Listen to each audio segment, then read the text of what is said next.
Hey everybody, Patty Ann here. Today in our Embrilliance Essentials class, I'm going to show you how to make this. And why would you want to make this? Well, I don't know about you, but I have trouble keeping up with my USB drive, so I've just kind of made a little thing for it to hold on to. Well, today when we do this, we're going to use the merge stitch file. We're going to use lettering. We're also going to be resizing something. So lots of tips and tricks we're going to learn today. So join me at my computer. Oh, by the way, if you need to purchase anything, please check out my links down below. I appreciate it when you use them. Thanks. Okay, if you can see up on my screen, you can see what we're going to be working on today. And I have it saying the word joy, but I think I'll have it say something else so that you can see how this works. So I'm going to open up a new page by coming up here and just clicking on the new page icon, and that opened up a new page for me. And if you'll look down here, we can see the hoop size is roughly 4 by 4, and you can tell that because of the increments that this is divided into. So the next thing I'm going to do is I'm going to come up here to the merge design icon, and ignore this, yours won't say this. This is because I have another component of Embrilliance on my machine. It's called Merrily. It's for making badges, but I'm just going to say cancel this. You won't see it. All right, so it's going to come open to these things right here, your library, right? And if you click up here where it says alignments, you can see these different alignment things you can get. Applique frames, and that's the one we're going to use today. So we probably don't need to go over these other ones unless you wanted to put something else in here, such as a motif, and that is where I got the little heart that I put in there. I was going to do holly, but I wasn't sure if I liked that holly or not, and I've never stitched it out. So let's go back up here again to applique frames, and we're going to get frame number 6. Okay, comes open just like this. Perfect. First thing you might want to do is you might want to resize it, because right now the size of this, if you look down at the bottom or even up here, you can see it's 1 3/4 inches wide by 2 3/16 inches high. Maybe you want yours a little bit bigger. So I'm going to assume that you're brand new at this and you don't even know what these little boxes are for. So if you click hold or go to a little box in the corner, notice you get a double-sided arrow, which means it will stretch in all directions proportionately. Okay. If you come to one of these side ones, it also has a double-edged arrow, but look what it's doing. It's just stretching it from side to side. Let's hit the undo button. All right, and this side, of course, would go this way. If I wanted to get bigger from the center out, I can hold my shift key down, whoops, and it'll stay centered, but just go like this. You see that? Okay, you play with that and you'll see the difference. And again, down here, these ones on the ends will make it taller, etc. So I wanted mine to be about 3 inches wide. I think that's what I decided. Let's see. Actually, 1, 2.5 inches wide. So I'm going to come up here. Notice you can change it to millimeters if you want to, but I'm going to leave it at inches. And I think what I did was I made it 3 inches tall. Let's see. 1, 2, 3. I'm measuring it on my board. Yeah, I made it 3 inches tall, so I'll do that again. I'm going to make sure that this lock right here is locked, and I'm going to change the height of it to 3 inches, and the width will change proportionately. Okay, so there we go. So now in Embrilliance Essentials, you don't see all the steps that make this up, but we can tell that this is an applique because if you look down here at this first color, notice what it says, applique POS for applique position. The next one is applique material, and the next one is for the stitching that goes around it, the satin stitching. And so if we look at the at the stitch simulator, we can see that the first color is going to show you where to put your fabric. The second color is going to do the stitch down of the material, and the third one is going to do the satin stitch around it. Well, I've decided I'm really not going to have mine be an applique because I don't just want this piece by itself. And what I did, if you'll remember on mine, if you'll look here, I made it all the same color. Okay, the stitching all around it, the text in the center, all of it is the same color.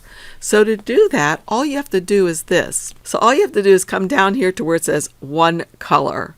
See this down here in the properties panel? Right now it's made up of 1, 2, 3, 4, 5, 6, 7 colors. If I click on one color, it's going to allow me to make all of this one color. So I'm just going to go ahead and I'll say make it tangerine so you can see it well, and I'll say okay. So notice what that did. It changed it all to one color, which is exactly what I want. So it's going to do all these stitchings as one color. Okay. The next thing I want to show you how to do is how to put the font in there, the text, and this is really fun. You guys can monogram these, or you can personalize them for anybody. So we come to the Create Letters tool, and then we come over here. Let's say I want to make it say Noel. N-O-E. Or how about Nora? And the story behind Nora is funny, because when my son, who's an adult now, when he was little and first learning how to write his name is Aaron, A-A-R-O-N, and instead he would write Nora backwards. So I'll just make this say Nora with one A. Whoops, go ahead. Backspace. Okay. And so all I have to do is hit enter on my keyboard, and there it says Nora. Say, that's nice, but it's a little too big, so I can skinny it down some. And that's nice too, but what if we want to make it a little bit fancier? Look at this. Check this out. Actually, first of all, we could change the style if we wanted to. And there's all kind of styles that you could change it to that happen automatically, right? But I'm going to have it go back to normal, because I want to change it myself by coming down here. Notice it says the word peak. I'm going to change that to curve, and I'm going to change my bottom one to curve as well. And then I'm going to start using this slider and sliding it. Look at that's doing. That's really cool, isn't it? So it's a little bit too big still. Okay, and I can make it fit around that circle kind of, just like that. But guess what I can also do? I can curve the bottom of it as well. If I hit this and say curve, it's going to curve the bottom also. So then I can even stretch it. Remember, with these little bars or these little squares, I can stretch it like that. I can make it a little bigger. Maybe a little skinnier actually. And maybe I like it like that. I could keep going till I have it just like that. And of course I could make Nora in a different color if I want to. But what I did again on mine was I made it all one color, and I chose the one color and just let it stitch out like that. So what did I do when I did this? I just put one layer of tearaway stabilizer on in my hoop, my 4x4 hoop. Then I used some of this 404 to hold down my fabric, because I wasn't doing an applique really.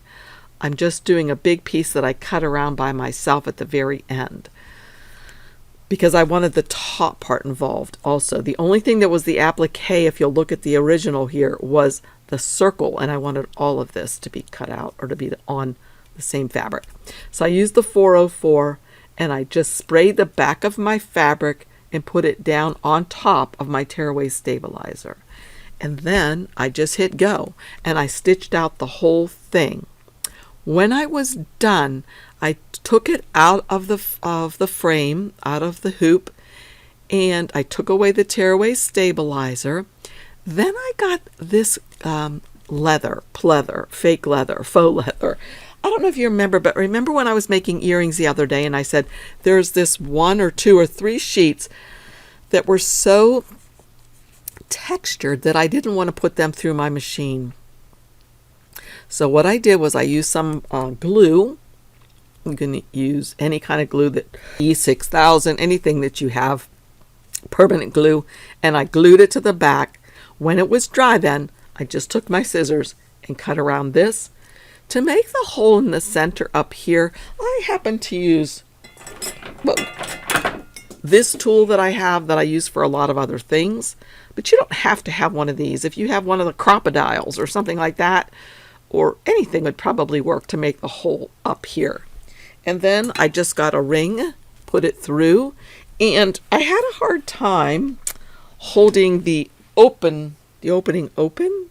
So where did I put it? So what I used is my little Cricut tool, right?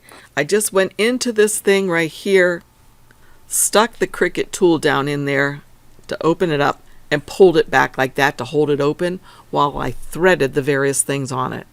But anyway, I think this is a super cute project to use where you can practice several things. Let's go through it one quick time again. New. We're going to come here to merge a design. We're going to merge, let's say we'll merge the Christmas tree this time. Double click, there it is.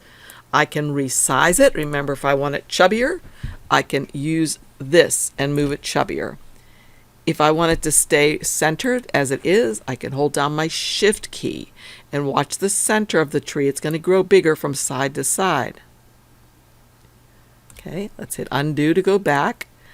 If I want to, whoop, I went back too many. If I want to make it taller and fatter, I can just drag this handle right here, the corner ones, because that does both.